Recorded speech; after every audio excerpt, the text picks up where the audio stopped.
Halo Mbak, Ya Mbak. selamat datang ya. Ya. Eh, saya senang banget Mbaknya mau datang hari ini ya. Nanti kita bisa mulai ngobrol ya.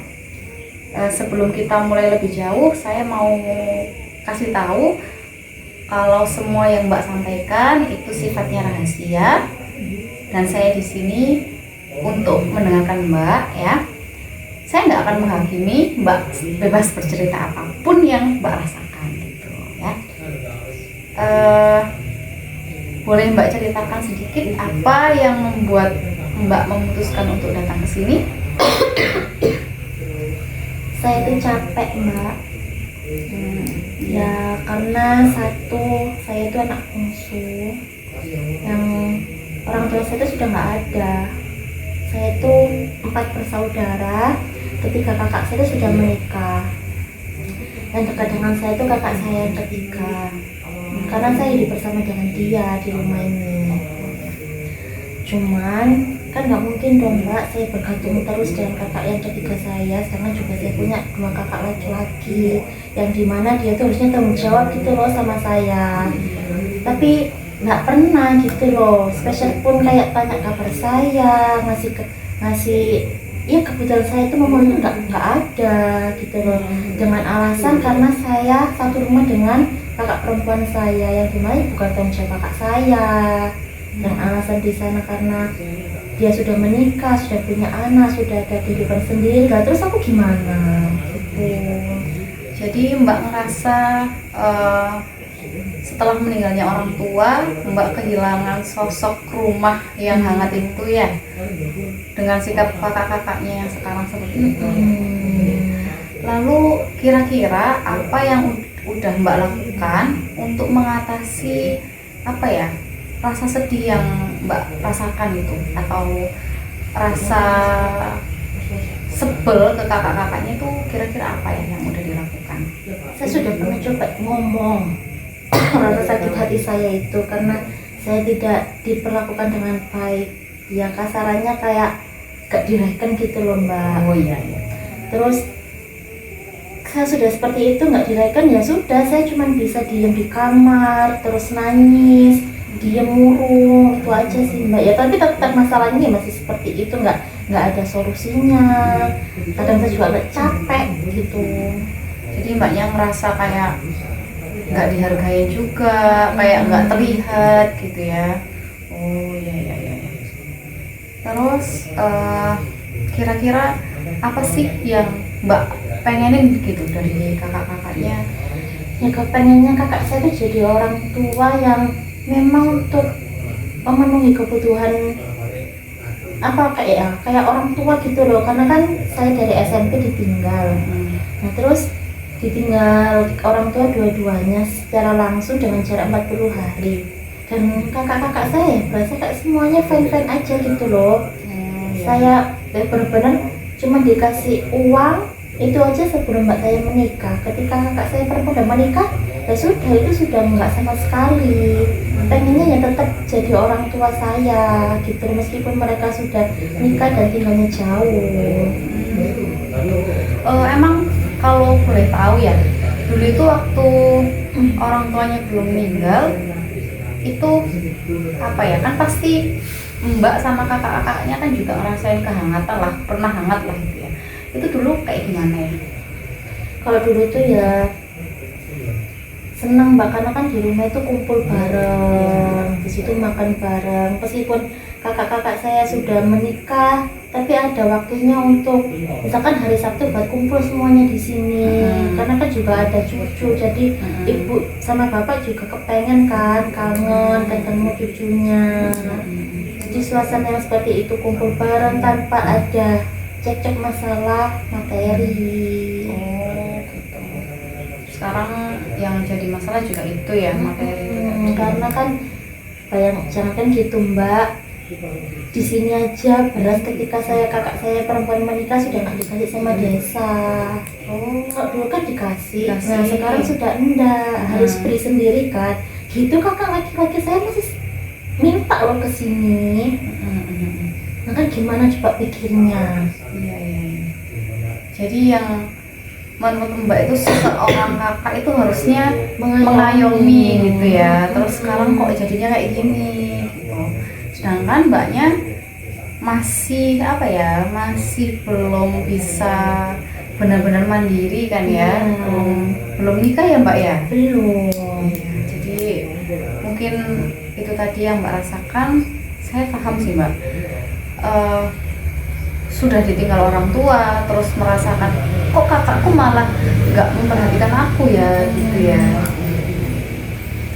Terus setelah itu, setelah Mbak protes kok ke kakak ya, menyampaikan isi hatinya Mbak, itu responnya kakak gimana ya? Maksudnya kakak itu bilang apa gitu, atau bertindak apa berubah sebentar atau bagaimana, cerita? Kalau kakak yang pertama itu berubah sih Mbak, karena dorongan dari istrinya, mungkin karena ya itu ya gengsi ya istrinya, soalnya kan dua-duanya juga kerja gitu loh, terusnya pendapatannya kan juga banyak. Akhirnya kakak ipar itu memutuskan untuk ngasih saya uang, tetapi itu turunnya tidak full sama saya.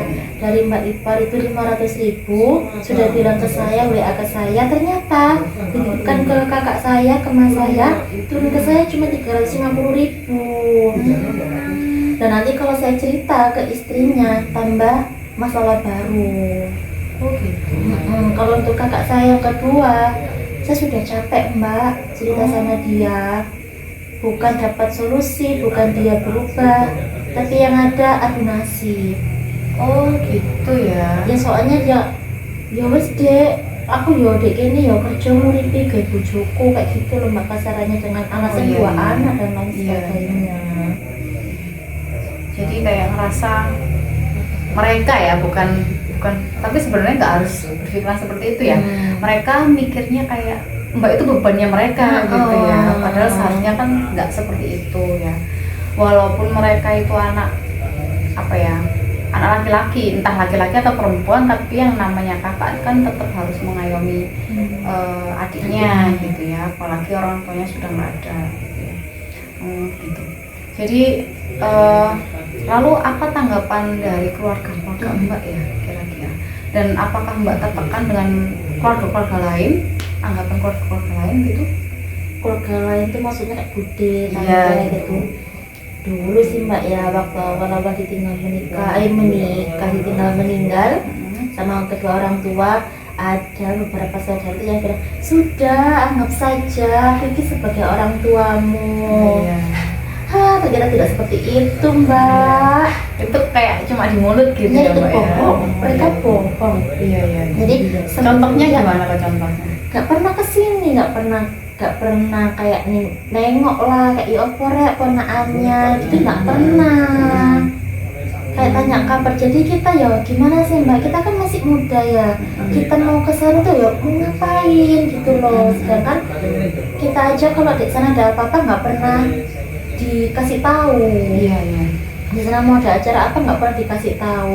Nanti kalau misalkan mereka ada acara terus kita nggak ada di sana, bilangnya sama orang lain, ya itu gak arep dulur, seperti itu loh Mbak. Oh iya, Lah kan tambah kayak gimana sih, bukannya kita itu kan maunya dirangkul, nah ternyata tapinya tuh mereka nggak ngerti gitu loh.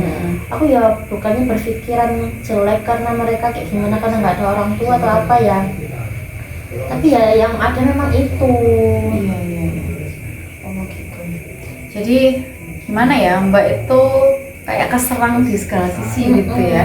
Jadi dari rumah seperti itu, terus dari keluarga luar juga seperti itu ya. Jadi kayak menganggap bahwa Mbak itu udah sekuat itu loh gitu ya. Padahal Mbak sendiri juga masih menguat-nguatkan diri ya. Oke. Untuk sesi yang sekarang ini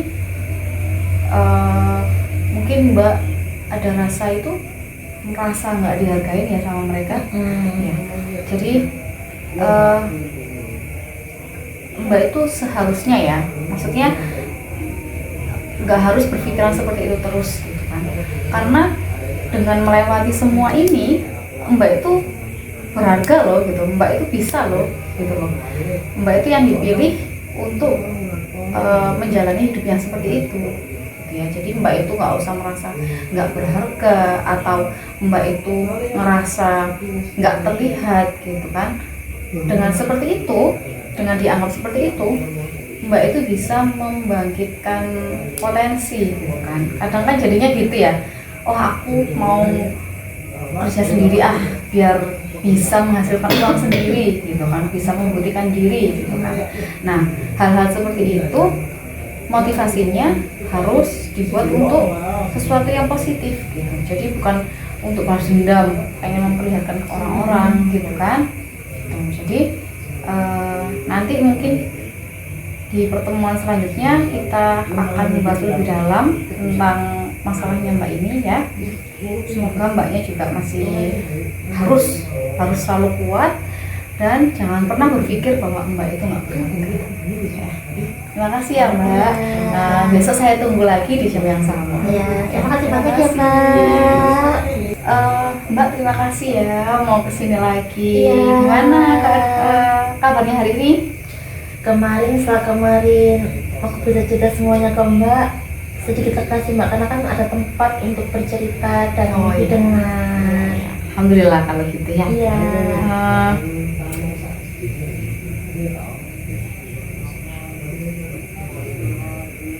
Ya, kemarin kan Mbak cerita ke saya kalau Mbak itu ngerasa kurang dihargain, nggak dianggap gitu ya, dianggap sebagai beban sama kakak-kakaknya Mbak gitu. Nah, dari jarak yang kemarin sampai sekarang apakah ada perubahan, mungkin kakak-kakaknya menunjukkan sikap yang lebih baik atau bagaimana?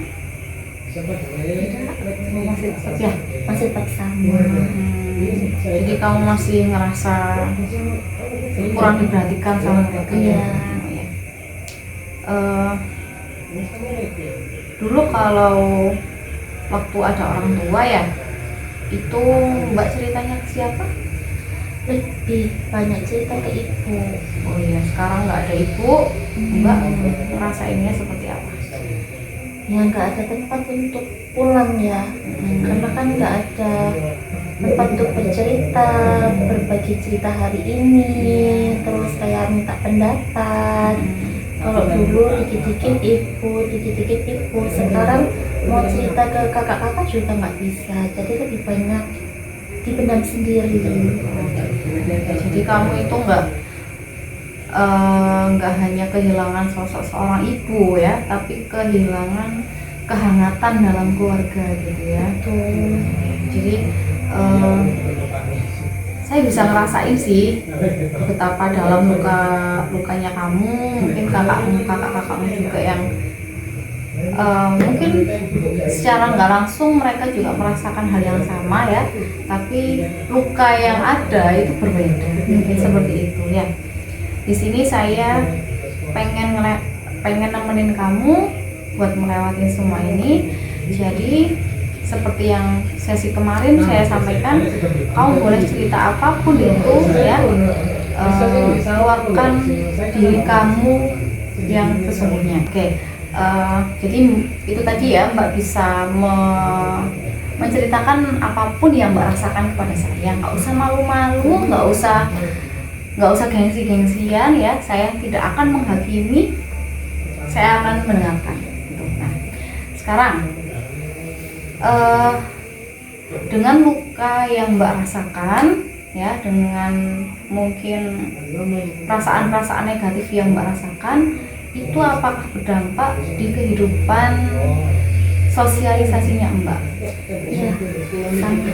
Contohnya seperti apa ya? Saya jadi, kalau dulu waktu ada orang tua, saya masih bisa main dengan teman-teman, dengan ya selayaknya saya sebagai anak-anak. Nah, dengan luka-luka yang Mbak rasakan itu tadi, masalah-masalah yang Mbak rasakan itu tadi, apakah berdampak ke kehidupan sosialnya Mbak ya? Iya, sangat. Ya, contohnya apa ya Mbak? Kalau dulu sewaktu masih ada orang tua, saya masih bisa itu Mbak untuk bergaul, bermain, bersosialisasi dengan teman-teman saya. Saya bisa merasakan dunianya anak-anak.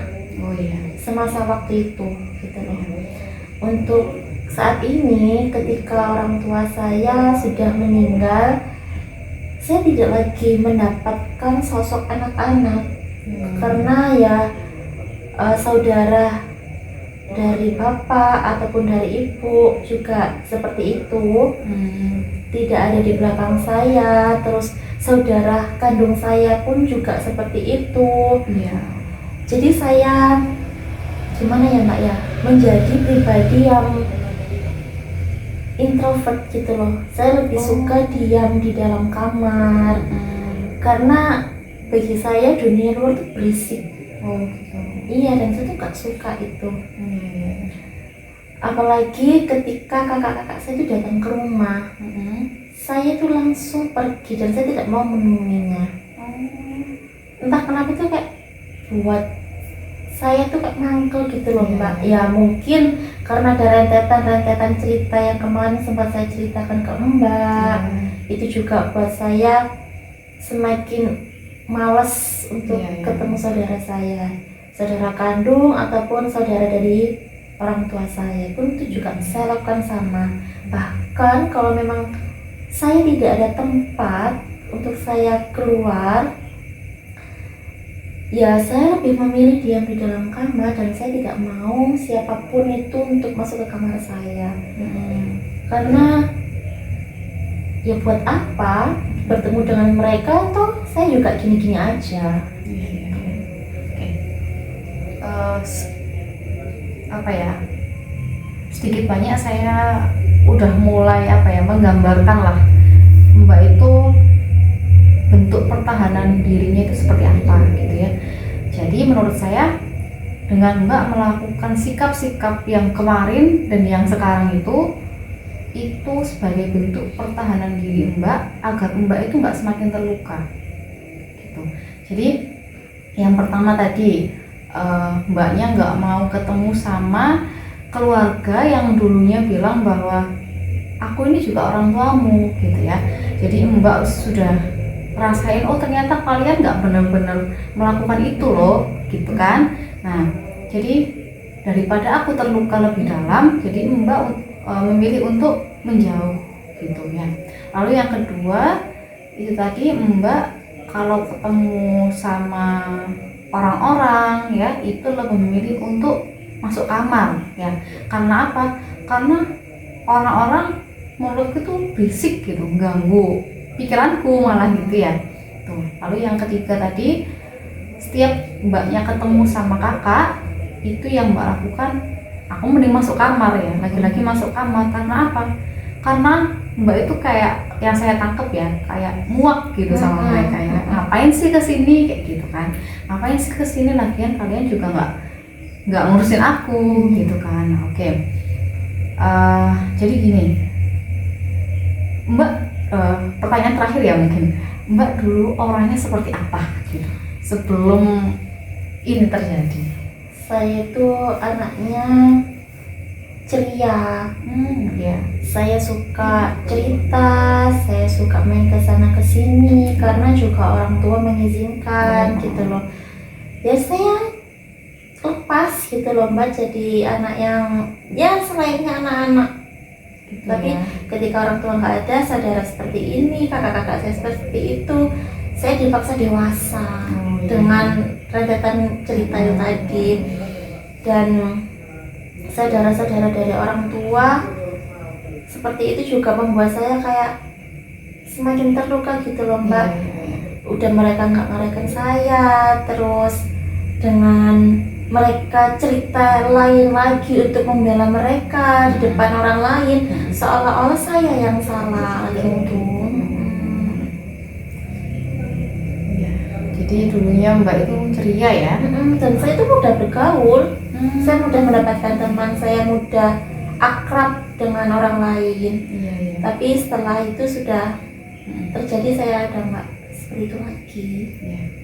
Jadi sebenarnya Mbak itu orang yang ceria ya, mudah bergaul gitu kan. Nah mungkin untuk sekarang yang perlu Mbak munculkan itu ya, bahwa Mbak itu masih berharga loh gitu. Walaupun rentetan kejadian tadi, ditinggal orang tua dengan jarak yang sangat dekat ya, mungkin itu yang membuat mental Mbak itu langsung shock gitu ya. Terluka sekali Iya, sih. jadi kalau menurut saya sekarang ini Mbak mulai untuk nggak usah melakukan untuk orang lain.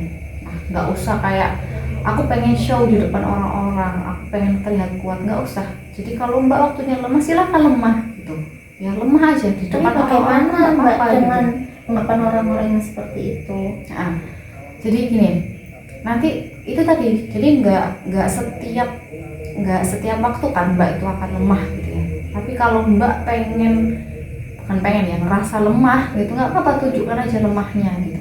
Tapi nanti setelah itu udah puas Mbak tunjukkan gitu ya, Mbak harus menanamkan lagi bahwa Mbak itu berharga gitu ya.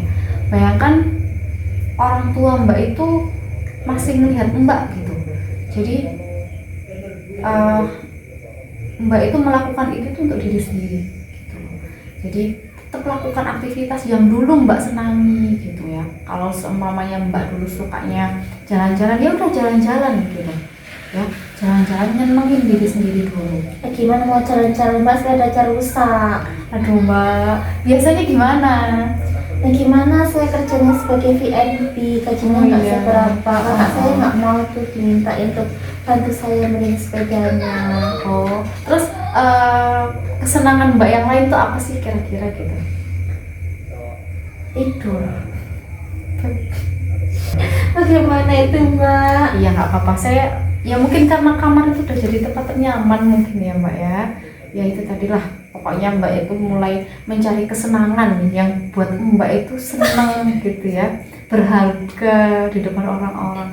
Mbak itu kayak membuktikan gitu ya, aku pengen terlihat gitu kan, terlihat bahwa aku tuh sebenarnya bisa gitu kan ya, tapi diniatkan untuk diri sendiri, bukan untuk menunjukkan ke orang lain gitu loh. Jadi aku pengen sembuh ya, Mbak terima bahwa kematian itu di luar jangkauannya kita kan, dan respon orang-orang itu juga di luar jangkauan kita gitu loh. Jadi kalau aku pengen orang-orang itu seperti ini, kita nggak bisa. Karena apa? Karena mereka bukan robot atau bukan boneka yang kita setir pikirannya gitu kan. Jadi mereka bermain dengan pikiran mereka. Untuk Mbak itu harus bermain dengan pikirannya sendiri gitu loh.